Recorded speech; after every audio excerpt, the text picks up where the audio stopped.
Isang mainit na pagbati po sa inyo lahat. Minamahal po namin mga kaibigan at mga kapatid. Purihin ang Panginoon at tayo po ay pinagtagpong muli sa programang ito upang kung magkagayon tayo po ay magkasama-sama na kanyang buhusan ang kanyang masaganang pagpapala.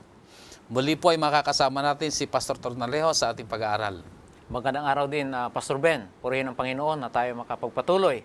Sa lahat nating mga televiewers, magandang araw sa inyong lahat. At sana po ay pagpalain tayo ng Panginoon habang tayo nagpapatuloy sa ating pag-aaral. Napakabilis po ng panahon sapagkat tayo ay dumadako na uli sa pagtatapos ng ating serye na ito po ay umaakay sa atin na lumapit sa ating Panginoon at tayo makaranas ng kanyang kabutihan. Tayo po ay nakaraang linggo pinag-aralan natin ang Lesson 11 na ito sinulat ni Propeta Zacarias na pinamagatang mga pangitain ng pag-asa. At nakita natin kung paano ang pagdating ng Propetang Zacarias ay naging isang masaganang pagpapala sa kanilang nagugulumihanan at nadidilimang mga pag-iisip. Ngayon naman po, idadako na tayo sa ating ikalabindalawang leksyon. At ating ipagpapatuloy pa rin ang mga sinulat ni Propeta Zacarias.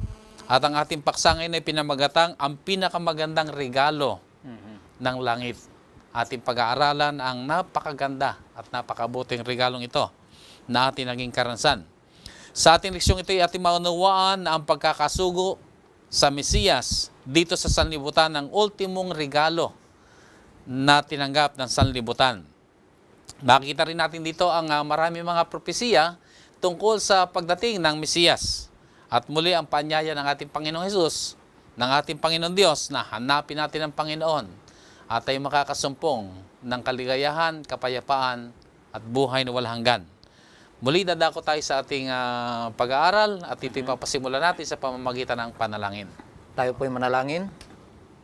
Ama namin nasa langit, Ikaw ang aming tagapaglikha at tagapagligtas.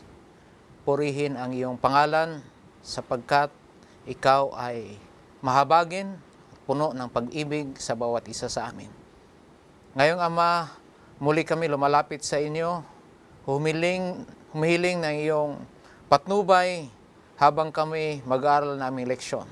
Pagpalain mo po lahat kami at lahat ng mga televiewers upang aming mapalago ang aming pananampalataya sa pamamagitan ng pag-aaral ng aming leksyon. Amen. Salamat po sa pagdinig sa aming kahilingan. Ito ay aming dinadalangin sa pangalan ni Jesus. Amen. Amen.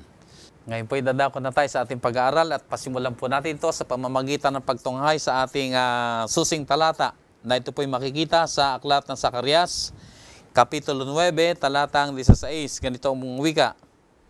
At ililigtas sila ng Panginoon nilang Diyos sa araw na iyon, na gaya ng kawan ng kanyang bayan, sapagkat magiging gaya ng mga bato ng isang putong na nataas sa mataas na sa kanyang lupain. Sa ating pag-aaral na dito, tunghayan natin ang pinakamagandang regalo ng langit. Ano bang mensahe ni Zacarias na maituturing na nakapaloob doon ang pinakamagandang regalo na maibibigay ng langit sa sangkatauhan? Sa ating nababasa, Pastor Ben, sa talata kanina, sa ating memory verse, nagpapakita doon na ang pangako ng Mesiyas na darating at magbigay ng kaligtasan. Ang magandang pabalita, mga kapatid at mga kaibigan, ating nababasa sa mensahe ni Zacarias, nagpapakita na ang Diyos na ating tagapaglikha ay Diyos din na ating tagapagligtas. At ito ay sa pamamagitan ng persona ng kaniyang anak na si Jesucristo na naging tao, kahit hindi iniwanan ang kaniyang pagkadiyos, ay pumarito sa lupa upang tayo mga tao na nahulog sa kasalanan ay mabigyan ng pag-asa na tayo ay maligtas. Yan ang masasabi natin na pinakamagandang regalo ng langit sa bawat isa sa atin. Ibig sabihin na ang pinakamagandang regalong iyon ay ang kaligtasan. So, totoo po yan. At ito'y nagkaroon ng kaganapan sa pamamagitan ng pagkakasugo ng kanyang bugtong na anak. Tama po yan, Pastor Ben. Yan ang ibig sabihin na pinakamagandang balita para sa atin. Siguro wala dito yung kaisipan na parang kompetensya ba na ay bakit ang Banal Espiritu, hindi ba siya magandang regalo? Mas maganda pala sa Panginoon Jesus. Hindi doon ang isyu. Okay. Ang isyu ay yung pinakamaganda nating regalong tinanggap, kaligtasan. Totoo po yan. At ang kaligtasan ito ay pinagtulong-tulungan ng ating ng bugtong na anak na yun ay ating Panginoon Jesus, kasama rin noon pagkakasugo rin ng Banal Espiritu. Tama yan, Pastor Ben. So napakaganda na ating maunawang mabuti.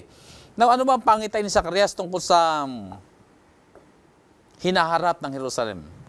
Mabuti po siguro basahin muna natin ang Zechariah chapter 8, verses 4 and 5 para ating matugunan na mabuti itong katanungan, Pastor Ben. Okay, sa talatang 4 at 5, ganito ang wika.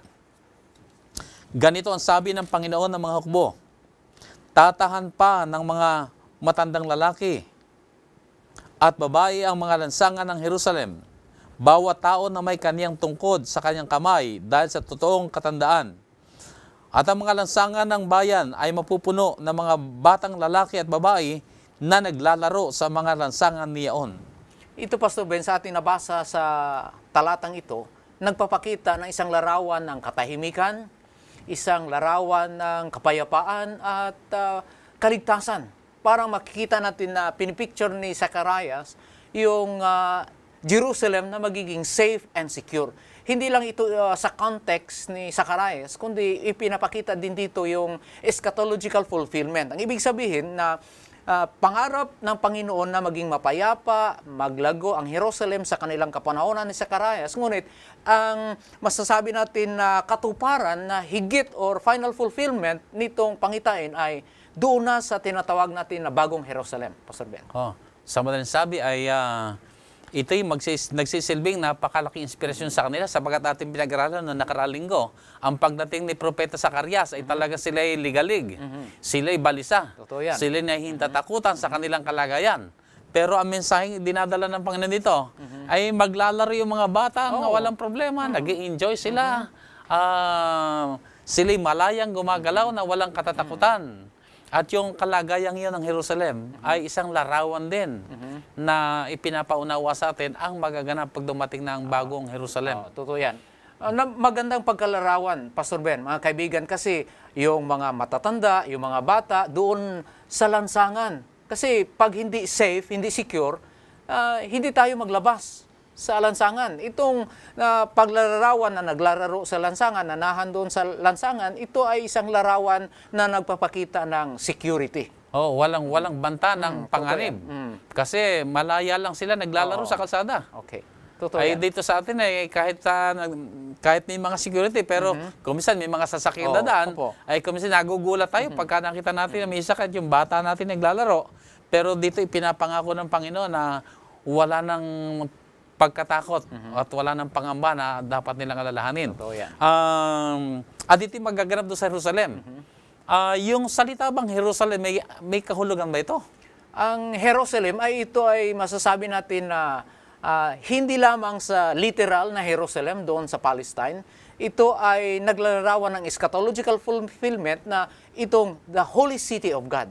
So kung saan yung mga sangkatauhan ng Panginoong Diyos manirahan in the last days, ito ay matatawag natin na Jerusalem. So, ang masasabi ko na ang fulfillment nito talaga makikita natin in the New Jerusalem, sa bagong Jerusalem, kung ang lahat ng mga tao ng Diyos, kahit na nanggaling sa iba-ibang bansa, maging isa at magpuri sa Panginoon. So, ibig sabihin ay ang Jerusalem may iba't ibang kalagayan sa kasalukuyan. May dumaan siya sa panahong maligalig at puno ng suliranin, pero darating din sandali na yung kahulugan ng Jerusalem na kapayapaan ay tunay niya magiging karanasan. Pero yung lubos na kaganapan, hindi pa rin dito sa Jerusalem. Totoo yan. Kundi doon sa bagong Jerusalem na lilikhain ng ating Panginoon. Now, pinag-usapan na rin lang natin dito yung Jerusalem. May binabanggit dito si Propeta Zacarias na mahalagang bahagi sa pagsasauli ng Jerusalem. Ano ba yon? Kung ating matunghayan sa ating pag-aaral, itong tema ay palagi nating makikita na dala ng mga mensahe ng mga propeta. At ito ay makikita natin sa Zechariah chapter 8 verses 16 and 17. Ito ay mga mahalagang bagay na magbibigay ng restoration hindi lamang sa mga physical na aspect, kundi sa pamumuhay ng mga bayan ng Diyos. Mabuting ating basahin yan. Dito sa Kapitulo 8, talatang 16 at 17. Opo. Ito ang mga bagay na inyong gagawin. Magsalita ang bawat isa sa inyo ng katotohanan sa kanyang kapwa. Humatol kayo ng katotohanan at kapayapaan sa inyong mga pintuang bayan.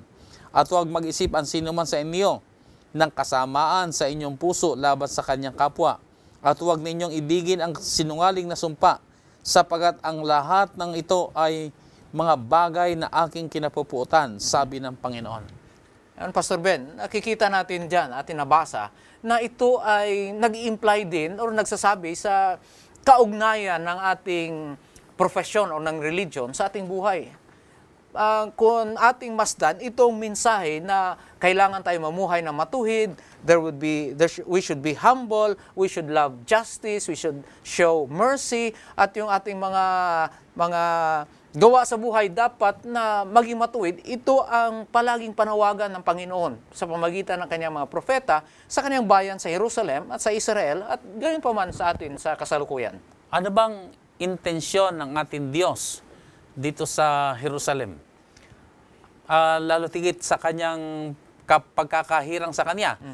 Tayo naniniwala na kapag hinirang ng Panginoon ng isang bansa o isang bayan, mayroon siyang panukala o mayroon siyang gagampan ng mahalagang misyon. Ano ba yun? Totoo yan, Pastor Ben. Atin niya makikita kung anong talaga yung panukala ng Panginoong Diyos sa kanyang bayang Jerusalem. Sa Zechariah chapter 8, verse 23. Ating mabasa dyan. Okay, ganito ang wika sa verse 23. Ganito ang sabi ng Panginoon ng mga hukbo.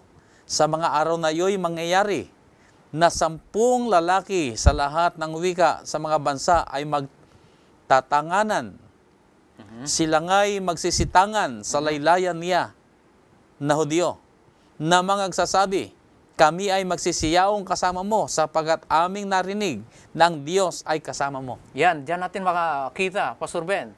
Atin nabasa sa talata na ang panukala ng Panginoong Diyos sa kaniyang bayang Israel na ay sila'y magiging tagapagdala ng mensahe. Nabasa natin sa talata na may 10 tao na nanggaling sa lahat ng wika. Ang ibig sabihin dito, it's a representative. 10 is a representative number. It's a comprehensive representation sa lahat ng wika, sa lahat ng bayan, na sila ay, they will hold the robe of the Jew. Sabi nila, magsama kami sa inyo, gusto namin na gawin ang ginagawa nyo sapagkat nakita namin ang Panginoon sa inyo. Ibig sabihin na ang mga Hudyo ay binigyan ng Panginoon ng special responsibility na sila ang tagapagdala ng mensahe sa mga neighboring nations around na sa pamamagitan nila makita ng mga tao ang totoong Diyos na kanilang sinasamba. Dito makita natin yung centripetal approach, ano, na yan. ang mga tao sa na nakapalibot sa bansang Israel, sila'y magdadatingan, sila'y paparoon at kanilang masasaksihan. At yung maray na binabagit na hahawak sa robe. Eh, alam natin yung picture ng mga magulang na ang mga anak ay humahawak sa kanilang damit. Ibig sabihin, nakahanda silang sumunod. At kung ano yung maging karanasan ng mga Hudyo, ay kanila rin ninanais na maging karanasan. Totoo yan. Dito makita natin ang ma-attract talaga ang mga hintil dito sa mga Hudyo. Ang ibig sabihin na nakita nila talaga sa mga Hudyo ang tunay na pamumuhay na nandun ang Diyos sa kanilang buhay. Yan din ang dapat natin mabigyan ng practical application, mga kapatid, mga kaibigan, na ang katanungan, makikita ba ng sambayanan na ang ating pamumuhay ay talagang nagpapakita na ang Diyos nasa ating pamumuhay. Yan ang napakagandang larawan, mga minamahal mga kaibigan. Kaya sa ating panahon ay alam po natin, kapag nalaman ng tao na ang Diyos ay sumasa atin, ay nakahanda silang lumapit sa atin, nakahanda silang makinig sa atin, at tayo ang kanilang tatakbuhan sa oras ng pangangailangan. Kaya ang katanungan ay, nalalaman kaya ng mga tao na sumasa atin ng Panginoon? Now, ano ba ang relevance ng talatang ito sa ating pamumuhay bilang mga Adventista? Yung nabasa natin na talata sa Zechariah chapter 8 verse 3, siguro maiugnay natin yan sa Galatians chapter 6 verse 16. Kung anong sabi dito tungkol sa ating responsibilidad din na mga anak ng Diyos sa ating kasalukuyang panahon. Okay, sa Galatia 6, talatang 16. At ang lahat na mga nagsisilakad ayon sa alituntunin ito, kapayapaan at kaawa-nawa ang sumakanila at sa Israel ng Diyos. Okay. Yan ang panukala ng Panginoon sa kaniyang bayan ng Israel, sa Jerusalem, at yan din ang panukala ng Panginoong Diyos sa kaniyang bayan, modern church, ngayong in the last days, na makikita ng mga tao sa mundo na talaga tayo ay totoo at tapat na nagsisilbi sa Panginoong Diyos. Sa madaling sabi ay inaasahan ng Diyos na kung paano kanyang hinulaan ang magiging karanasan ng mga Hudyo Okay. noong panahon ni Zacarias na maglalapitan sa kanila at darating ang maraming mga tao upang manood sa kanila, obserbahan ang kanilang buhay, sumunod sa kanila, ay gayon din tayo sa huling kapanahonan. Sana So po, tayo ang modern Israel Israel, ngayon. totoo yan. Na sa pamamagitan natin ay marami mga tao ang maakay na makakilala sa Diyos at makaalam ng katotohanan. Ang nakakalungkot, Pastor Ben, mga kaibigan, na hindi ito talaga na fulfill sa panahon ng Jerusalem, sa context ni Zechariah. Hindi ito talaga na ang Israel ay nagiging tapat sa Panginoon at nagampanan nila ang kanilang tungkulin, ngunit ito ang inaasahan na ang hindi natupad in the fullest sense doon sa Jerusalem o sa Israel, matupad ng iglesia ngayon sa kapanahonan. Marahil lang isa naging suliranin ng mga Hudyo o ng mga Israelita, nung sila hirangin ng Panginoon, ay nagkaroon sila ng kaisipang sila naging exclusive. Alright? Ayaw na nilang humalo, ayaw na nilang makisalo o sumama sa iba. Kasi ang kanilang pagkaunawa, sila yung mga pili, sila yung mga hirang, kaya lalayo sila. Pero hindi yun ang panukala ng Panginoon. Ang panukala ng Panginoon, kapag ikaw ay kanyang hinirang, meron siyang special mission na ipapagawa sa iyo.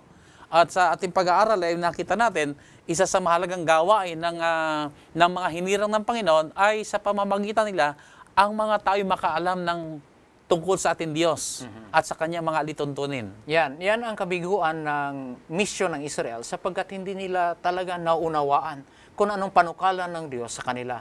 Ang kanilang pag-iisip na sila lang ang may karapatan na maligtas. Sila lang ang karapat-dapat na tawagin na bayan ng Diyos.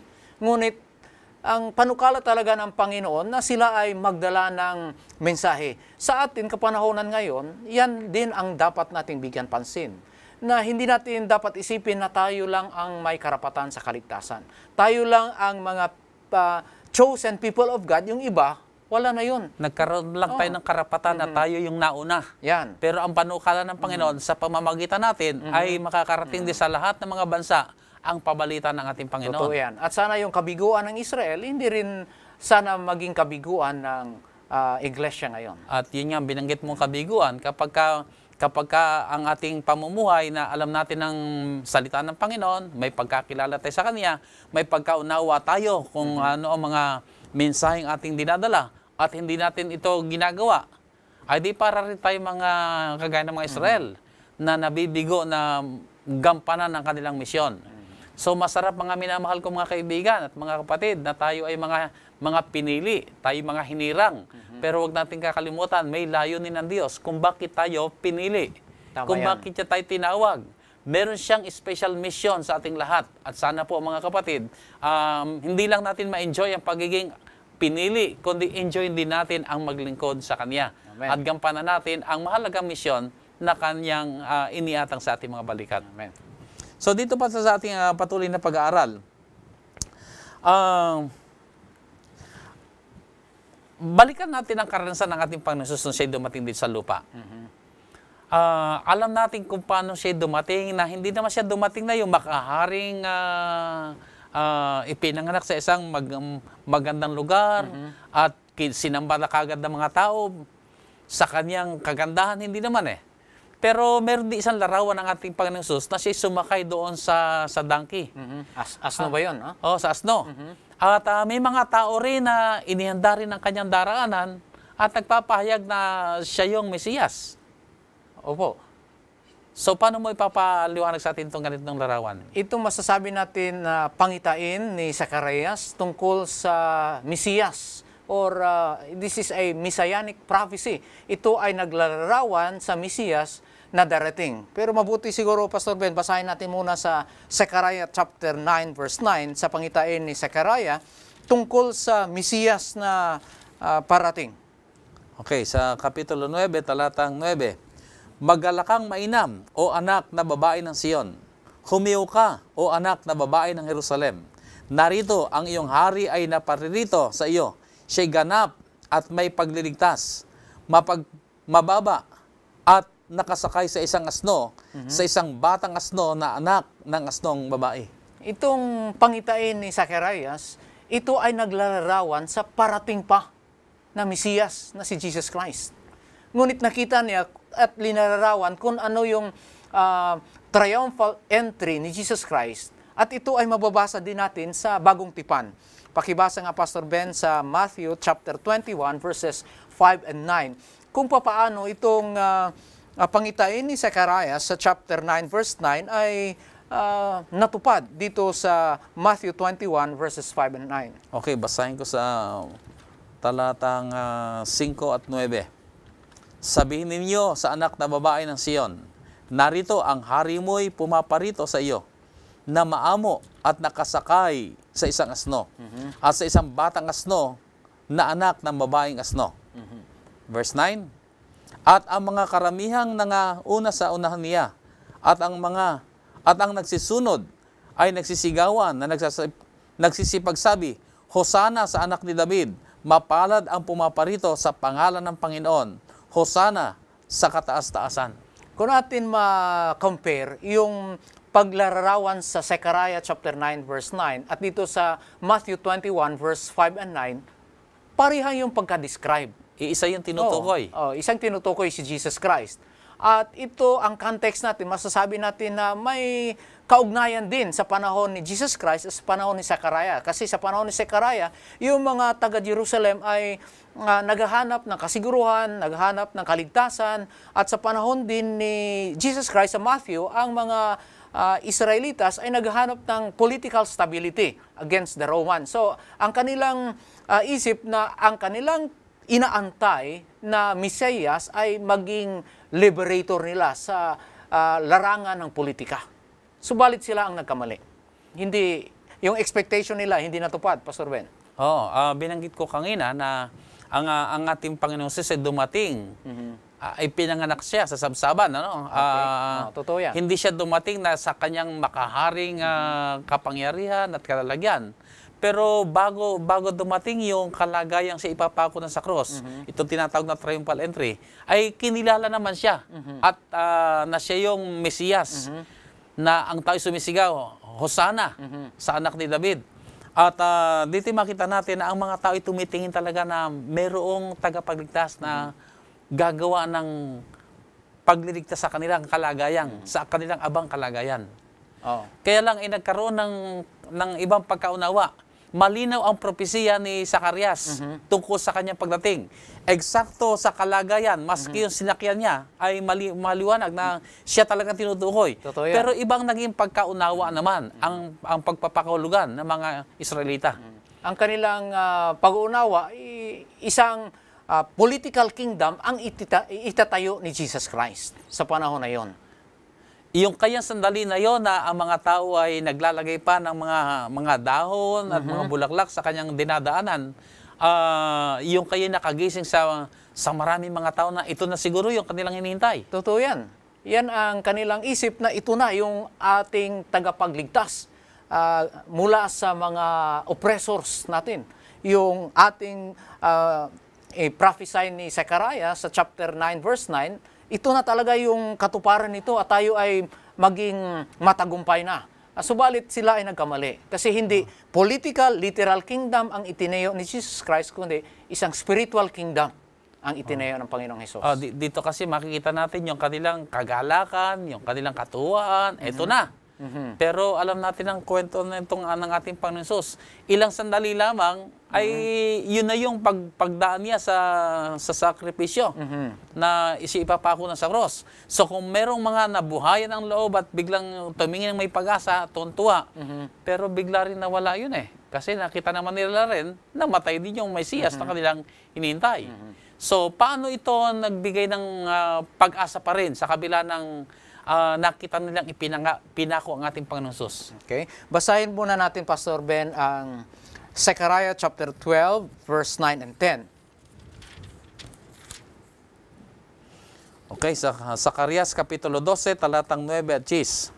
At mangyayari sa araw na iyon, na aking pagsisikapang gibain ang lahat na bansa na naparoroon laban sa Jerusalem.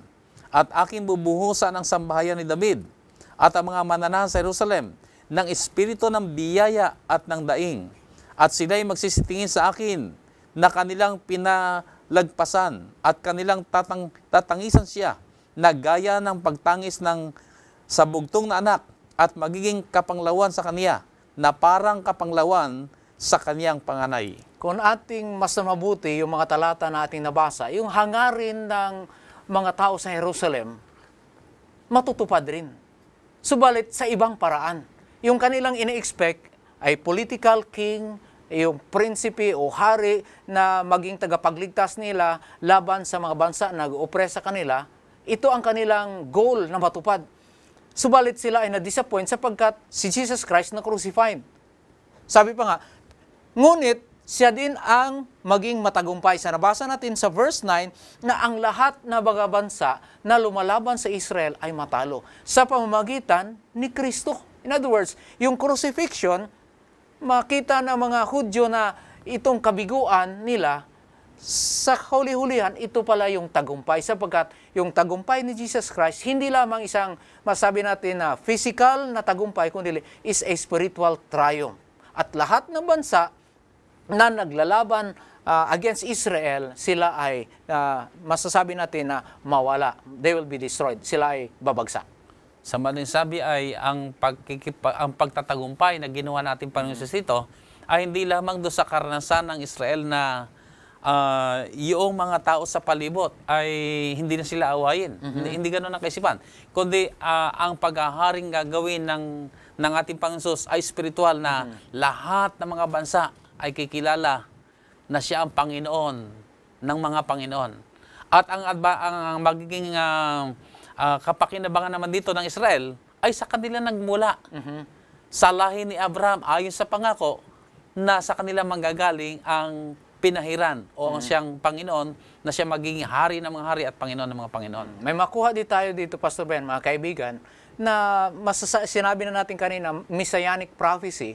Sa ibang salita, mula pa sa panahon ni Zacarias, ipinakita na kung anong mangyari sa Messiah. Yung pinahiran, magiging ang kanyang crucifixion ay inilarawan na dito na isang paraan na magbigay hindi lamang sa taga-Israel, hindi lamang sa taga-Jerusalem, kundi sa lahat ng mga tao na nahulog sa kasalanan na sila ay mabigyan ng kaligtasan. Yan ang pinakabagandang regalo. It's a deliverance. It's a message of redemption. Hindi lamang sa taga-Israel, mga kapatid, mga kaibigan, kundi itong mensahe ay para sa ating lahat. So sa panahon ni Zacarias ay makikita natin ang mga tao na sila'y napuno ng pag-asa sapagkat maraming mga detalye, maraming mga propesiya na binabanggit ang tungkol na sa pagdating ng Mesiyas. Marami na mga paglalarawan ang pinahayag, kaya sila'y masasabi nating nandoon yung kagalakan dahil eto na. At yung mahabang panahon nilang inihintay na darating ay dito na nila tinitingnan darating. At hindi na nga nagtagal ay dumating ang ating Panginoong Hesus. Tama yan. Dito sa ating pag-aaral pa ay ano bang ultimong hula na ginawa nito si Zacarias tungkol sa Jerusalem? Okay. Basahin natin ang Exodus chapter 15 verse 18. Pastor Ben, pakibasa. At i-compare natin mamaya sa Zechariah 14 verse 9. Sa aklat ng Exodo, kapitulo 15, talatang 18. Ganitong wika. Ang Panginoon ay maghahari magpakailanman. Yan ay bahagi ng awit ni Moises. Ating i-compare doon sa Zechariah chapter 14 verse 9. Sa Kapitulo 14, talatang 9, ang wika, at ang Panginooy magiging hari sa buong lupa. Sa araw na iyo'y magiging ang Panginoon ay isa, at ang kanyang pangalan ay isa. Yung mga Hudyo ay gusto nila na yung bansa ng Jerusalem, ang Israel, ay magiging panatag. At ang Panginoon ay maghari sa lahat ng bansa sa paligid. Ngunit ang sinasabi dito, mula pa sa panahon ni Moises hanggang sa panahon ni Zacarias, mga kaibigan, mga kapatid, na ang Panginoong Diyos ay maghari hindi lamang doon sa Jerusalem, kundi ang kanyang kaharian ay magsakop ng lahat ng mga bayan sa buong mundo. Yan ang masasabi natin na ultimate prediction ni Zechariah na ang Panginoon ay maging hari sa lahat ng bansa. At ito ay matutupad sa katapusan na panahon sa pagbalik ng Panginoong Hesukristo. So nakita natin mga minamahal mga kapatid kung paano ang propesiya ay naghayag hindi lamang sa panahon ni Zacarias. Maging ang sa panahon ng pagdating ng ating Panginoon Jesus, yung kaganapan ng mga propesiya. At alam po natin na marami pa mga propesiya magaganap. Opo. At ang ultimong ating tinitingnan mga kapatid at mga kaibigan ay yung ganap na kapayapaan na kung saan ang bagong langit at bagong lupa ay itinatag na ng Panginoon at tayo mapapasa Kanya at maghahari magpakailanman kasama ng ating Panginoon. Amen. So ito po isang napakagandang mensahe sa atin na sana'y kung paano sa panahon ni Zacarias sila'y na-inspired. Tumingin ng may pag-asa na sa pagdating ng Mesiyas ay how much more tayo ngayon na tumingin sa pagdating ng ating Panginoong Jesus sa ikalawang pagkakataon na kung saan Kanya nang wawakasan ang lahat ng problema at lahat ng nilikha ng kasalanan sa sanlibutan ito at ang lahat ng Kanya mga pangako, ang ultimong pangakong kapayapaan ay ating magiging karanasan. Amen. Pastor, ang iyong huli mga panyaya sa ating mga manonood tungkol sa ating lesson ngayon. Hindi natin kalimutan, mga kapatid at mga kaibigan, ang pinakamagandang regalo ng Panginoong Diyos sa atin. Hindi lamang sa mga taga-Jerusalem, kundi sa ating lahat, na ang ating Panginoong Diyos, ating tagapaglikha, ating tagapagligtas, sa pamamagitan ng Kanyang anak na si Hesukristo ay pumarito upang tayong mga taong makasalanan, nahulog sa kasalanan, parang walang pag-asa, mabigyan ng pag-asa at buhay na walang hanggang sa pamamagitan ni Jesus Christ. Nag-alay ng Kanyang sarili, ipinako sa cross, isang mabuting pastol na namatay para sa atin upang tayo mabigyan ng buhay na walang hanggang. Ang Kanyang panawagan sa ating lahat, mga kapatid, mga kaibigan, tanggapin natin siya upang tayo makatamo ng buhay na walang hanggang na inaalay niya sa ating lahat. Okay, minamahal po mga kapatid at mga kaibigan, nasumpungan po natin sa ating leksyon ngayon ang mga mapakarami mga propesiya ni itong si Propeta Zacarias tungkol sa pagdating ng Mesiyas sa unang pagkakataon. Pero sinilip din niya ang pagdating ng ating Panginoong Jesus sa ikalawang pagkakataon. At yun ang ating inaabang-abangan na. So kung paanong naganap ng precise yung hula ay nagkakaroon ng kaganapan sa panahon ng ating Panginoon Jesus, alam din po natin ang pagdating ng ating Panginoon Jesus sa ikalawang pagkakataon ay magiging tiyak at magaganap ayon sa Kanyang banal na salita. Amen. At sana po sa pamamagitan ng mensaheng ito ay paghandaan po natin, yayamang ginawa na ng Diyos ang lahat ng mga bagay at ang pinakamagandang regalo ng langit ibinigay na po sa atin at yun ay ang kaligtasan sa pamamagitan ng pagtanggap sa ating Panginoong Jesus bilang ating personal na tagapagligtas. Amen. Sana po'y wala ng dahilan para tayo mapahamak pa. Walang kaluguran ng Diyos sa kapahamakan ninuman, kundi ang Kanyang inahangad. Tayo pong lahat, hanapin ang Panginoon at tayo mabuhay at tayo magtatamo ng pag-asa sa langit na bayan. Sa lupa pa lamang ito, meron na po tayong kaligtasan. Pero tinitingnan pa rin natin yung ultimong kaligtasan na kung saan ang buhay na walang hanggan na hiwalay na sa kasalanan ay ating magiging karanasan kasama ng Panginoon magpakailan-kailanman. Sana po'y pinagpala kayo ng Panginoon sa ating pag-aaral na ito at muli ating tatapusin ang ating programa sa pamamagitan ng panalangin. Samahan po ninyo kami sa ating pananalangin. Banal at dakila po namin Diyos, kay dakila po ninyo. Wala hanggan at di masayod ang inyong pag-ibig. Kayo'y naghayag ng inyong mga panukala sa pamamagitan ng iyong propetang si Zacarias. Ayon sa inyong mga inihayag, ito'y nagkaroon ng kaganapan at nakita namin ang pagdating ng Mesiyas.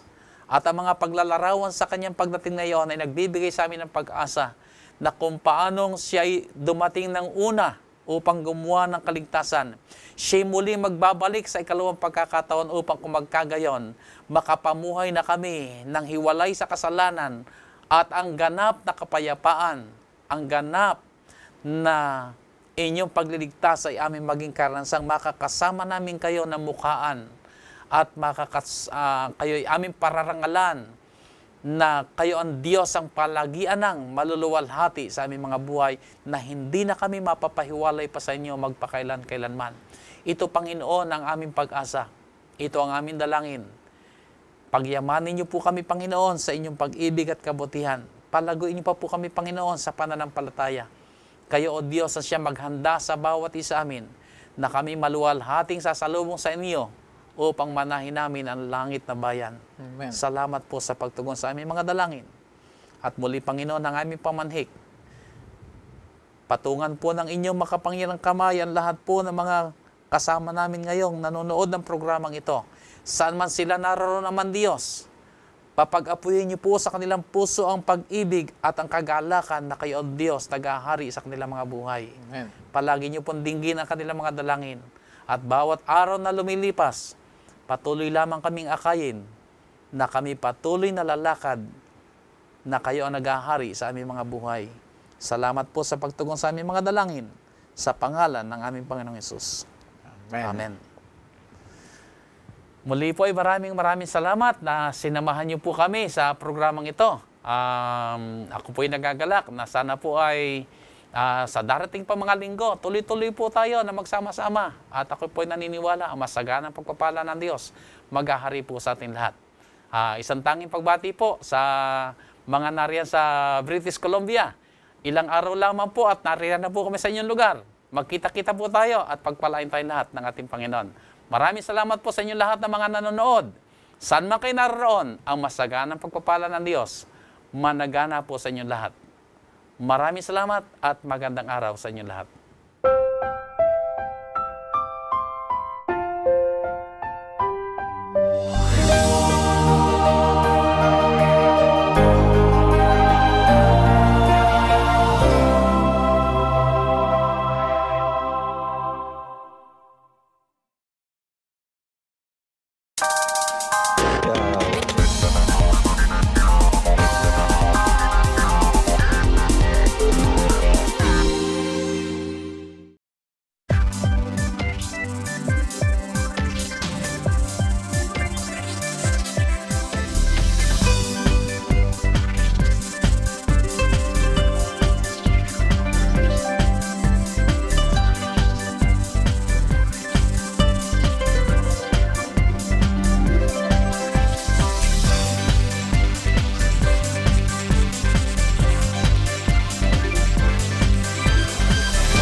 Broadcasting all started from Antipolo, Rizal.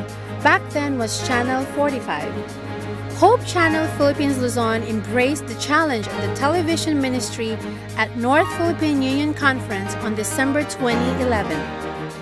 It airs 6 regular wholesome programs, 5 hours every day to bring the families of Luzon closer to the Lord.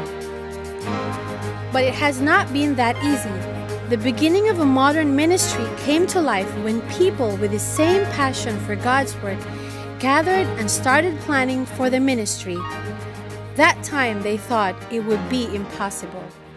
Ating yung kaisipan na tayo ay maglulunsad ng TV ministry o yung pamamahayag sa television mula sa mas mataas nating panguluhan sa Southern Asia Pacific Division. Sa matuling sabi, kakailanganin ng napakalaking halaga at napakalaking pamamaraan upang ito po ay ating maipagpatuloy. Kaya nang ito'y tanggapin ng tatlong unyon, lalong-lalo na dito sa North Philippines, inisip natin saan tayo maglalagay ng studio? Kaya sa pagluhod sa panalangin, sa pag-aaral ng mga yung available na resources natin. Pinagtibay ng Panguluhan ng North Philippine Union Conference na dito sa ikatlong palapag ng headquarters ilagay ang studio. Mababa, masikip, parang hindi papasa na studio, no? Pero sa ganung paraan, naniniwala tayo na mayroong pangunguna ang Panginoon kung kinakailangan mailunsad dito sa lalong madaling panahon. No? So, sa lalong mabilis na kaparaanan, pinasimulan na ang pagre-renovate. Humarap tayo sa problema na kung kinakailangan i-renovate ito, mangangailangan pa tayo ng building permit. No? Pero alam niyo ang Panginoon, siya rin ang maglalagay ng mga kaparaanan sa tamang panahon kung ito'y kalooban niya. But after a series of hard work and sleepless nights, little by little, the Lord performed on His faithfulness and proved everyone that indeed, to Him, nothing is impossible. What is a volunteer? There's a lot of meanings to this word that these people can give. Volunteerism is all about dedication. It is about your passion. It is about your heart. A volunteer is someone who is willing and has dedication to do God's work, has passion to deliver, and has a heart of service. Alam nyo, kung ang pag-uusapan ay volunteerism, may nauna po sa atin At yan ay walang iba kundi ang ating Panginoong Jesus. Siya ay nagkusa na siya ay pumunta dito sa atin upang sa pamamagitan ng kanyang pagkukusang yun, matugunan ang pangangailangan na malaki ng tao. Malaki ang hamon sa atin at sa maraming pagkakataon, nakikita natin naman yan, naunawaan natin, wala tayong sapat na kakayanan may kinalaman sa pananalapi. Alam natin tayo nagtitiwala na ang Panginoon ay siyang magbibigay sa atin ang ating pangangailangan.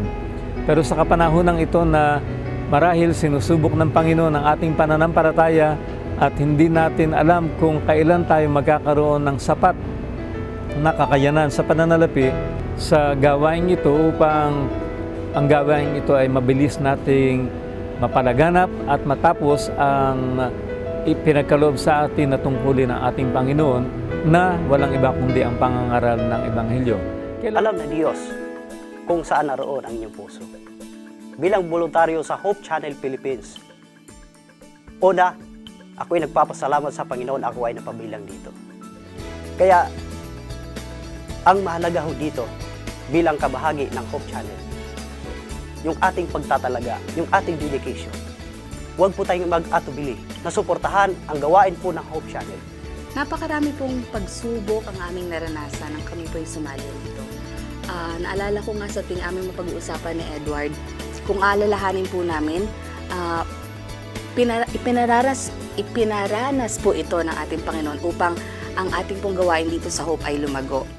Yung pagsubok sa buhay natin, palagi at palagi na darating sa ating buhay. Ang hamon ngayon ay nasa sa atin.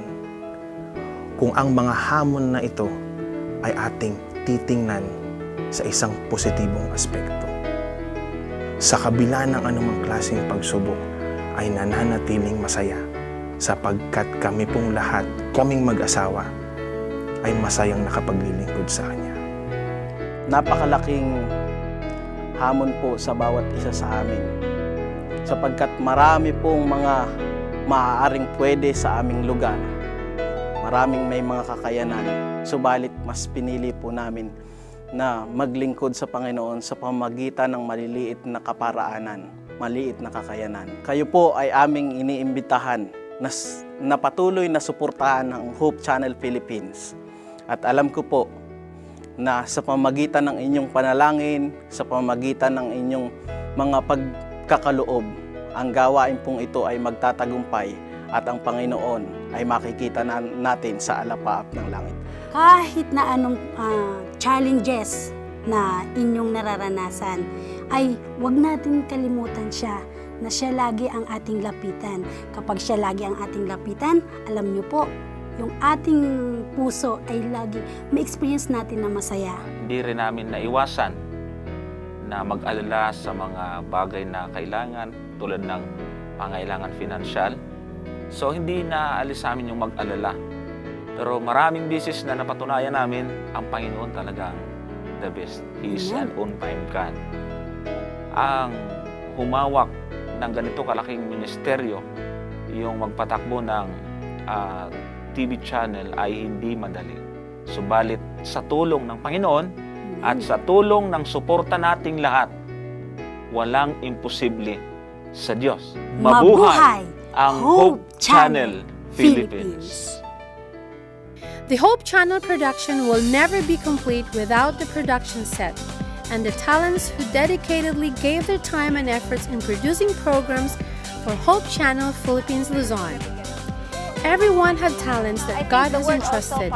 It may be your choice to use these talents for the finishing of God's work or not. But these people have already made their decision, that is, to serve the Lord. Kaya aking kayong lahat inaanyayahan, mga minamahal, na inyong patuloy na subaybayan ang palatuntunan ito sa Hope Channel, sapagkat kami nakakatiyak na sa inyong masugid na pagsubaybay, makikinabang po kayo. Now, guesting here in this program gave us the chance to share that burden. So I could say that it has lifted us spiritually. So it has helped us a lot. Thank you so much for these kind of programs. It was truly a blessing.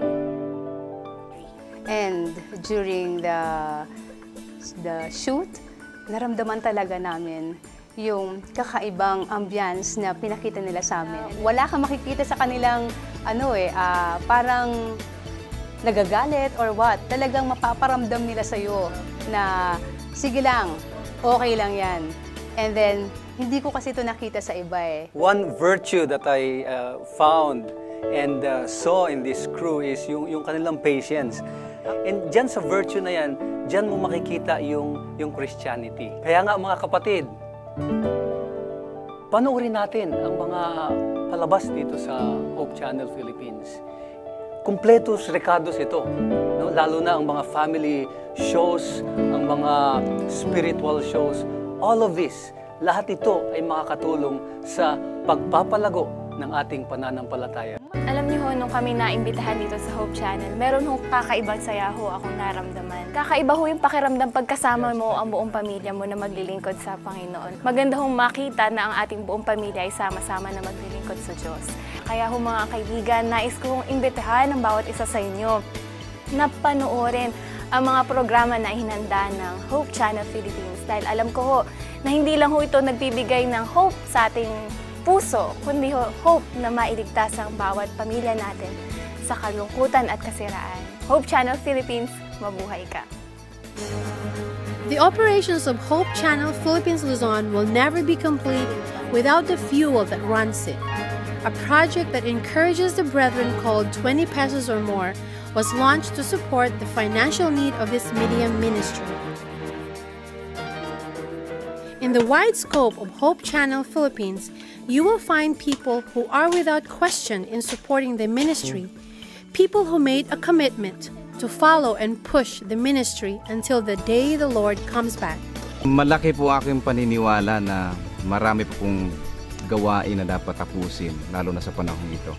Isa sa mga epektibong pamamaraan ay yung TV ministry. Ako'y sumusuporta talaga ng buong buo kahit kukunti yung aming kinikita.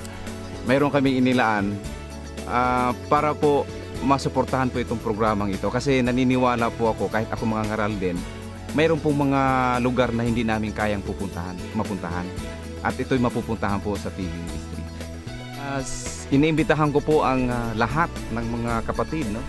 Kung saan man kayo ngayon, kung taga saan man kayo, kung ano man ang kalagayan nyo sa buhay, suportahan po natin ang TV ministry, ang Hope Channel. Malaki po ang magagawa ng Hope Channel para po sa pagtatapos ng gawain. We're very happy to let you know that the church has come up with a scheme where each member of the church could participate in the advancement of God's work through the television ministry. And this is only by way of allowing ourselves in providing finances or little contribution towards this project. the scheme of giving 20 pesos per week, which is when given in 52 months, in 52 weeks, in a month, we will come up with a sizable amount to be able to put up our own stations and would connect these stations all over the Philippines. And that becomes a network. Malaki ang ating pangangailangan sa pananalapi upang tustusan ang gawaing ito. Alam ninyo, kung tayo ay magkakaloob 20 piso linggo-linggo sa loob ng isang taon, hindi lamang libo ang ating maiipon. Kung hindi, ito ay mahigit na 10 milyon. Aabutin pa nga ng mga 16 na milyon eh. And so we would request every church member to get involved into this project by envisioning some ways wherein they could be able to help in this kind of project that the church has envisioned.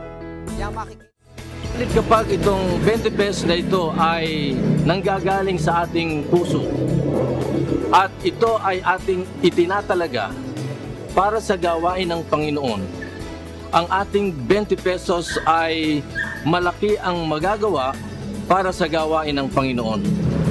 Maliit na halaga, subalit maraming kaluluwa ang madadala sa paanan ng ating Panginoon.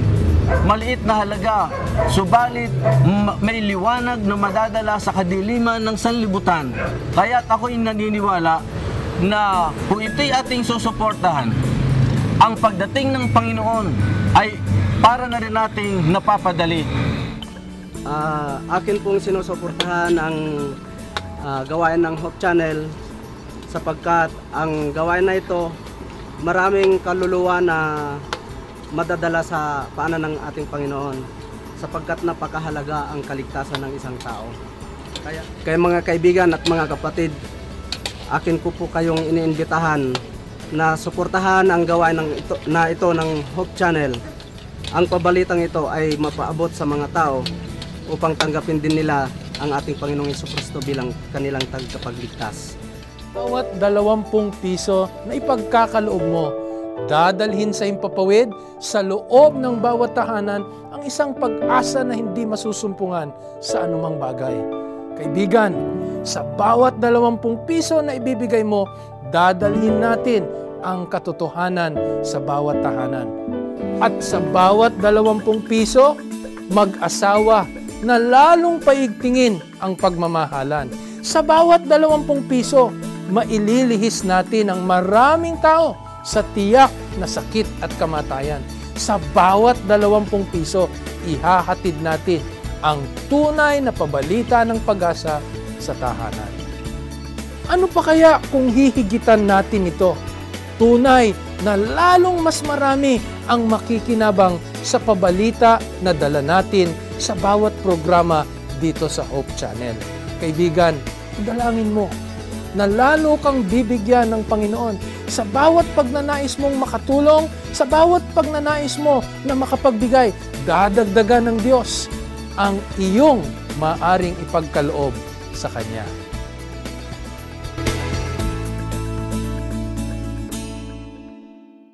Mabuhay Hope Channel Philippines! Sharing love, changing lives. Hope Channel Philippines! Ayos yun! Mabuhay ang Hope Channel Philippines! Mabuhay Hope Channel Philippines! Mabuhay Hope Channel Philippines! Mabuhay ang Hope Channel Philippines! Mabuhay ang Hope Channel Philippines! Mabuhay Hope Channel!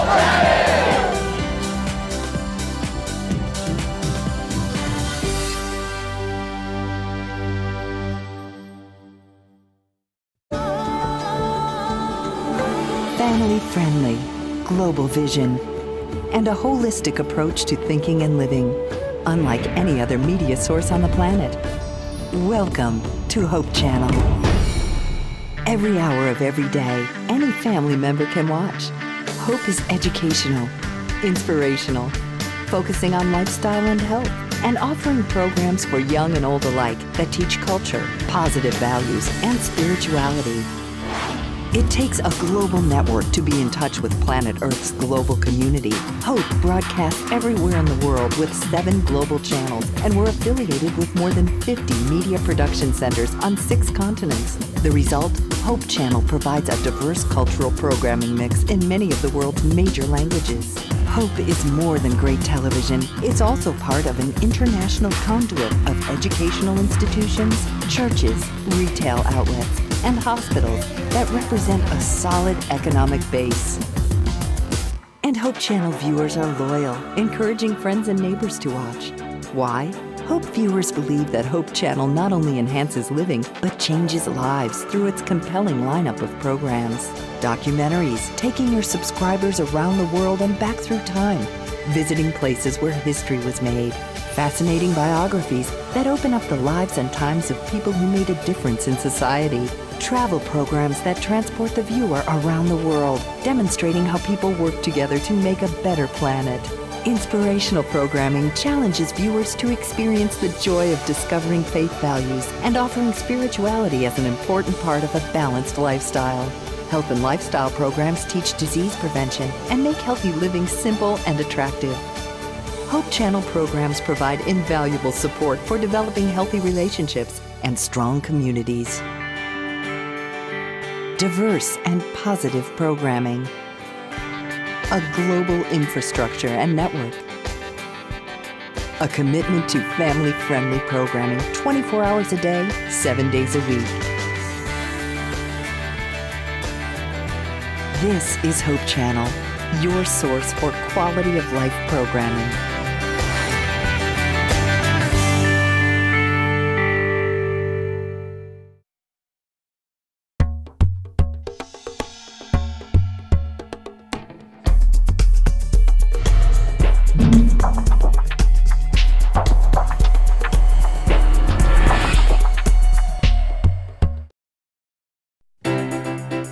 From the 7,107 islands of the Philippines comes our sun-kissed warm congratulations to Hope Channel's newest milestone. We are proud to be a part of the Hope Channel team. This is the Lord's work. He will carry us through. And Team Philippines is with you all the way. Worldwide Ministry of the Hope Channel. Mabuhay!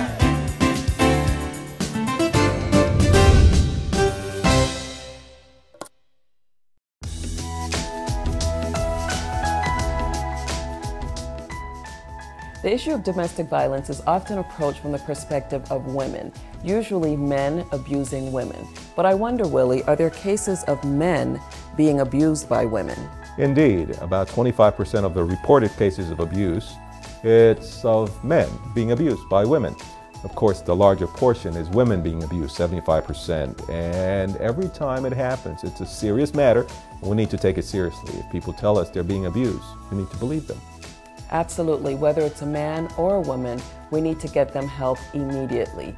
Let them understand that it's not God's will for anyone to be abused. We can direct them to a local center or the domestic violence hotline of your area or national or international centers. Please get help if you feel that you are a victim of domestic violence.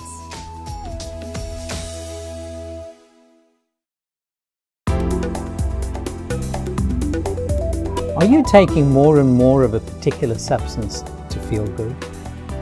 Are you suffering the chills or getting headaches when you don't have that substance? Are you taking more and more of it than you ever intended to? Have you tried to decrease or stop using, or failed? Are you avoiding your friends, co-workers and family because you're embarrassed? Are you still using even though you know the substance is damaging to your health? If you answer yes to 3 or more of these criteria in the last 12 months, you might have an addiction problem. Be brave. Check these against yourself and be honest with yourself as you answer the questions. You may be avoiding the situation, you may be in denial of the situation. On the other hand, you may need to take steps to break the habit. poverty, illiteracy, woman's workload, abuse. For every woman in need, there is comfort and relief. For every woman who needs healing, there's victory. For every woman in the world, there is a call to minister. Reach out, get involved. If we touch a heart, we can tell the world.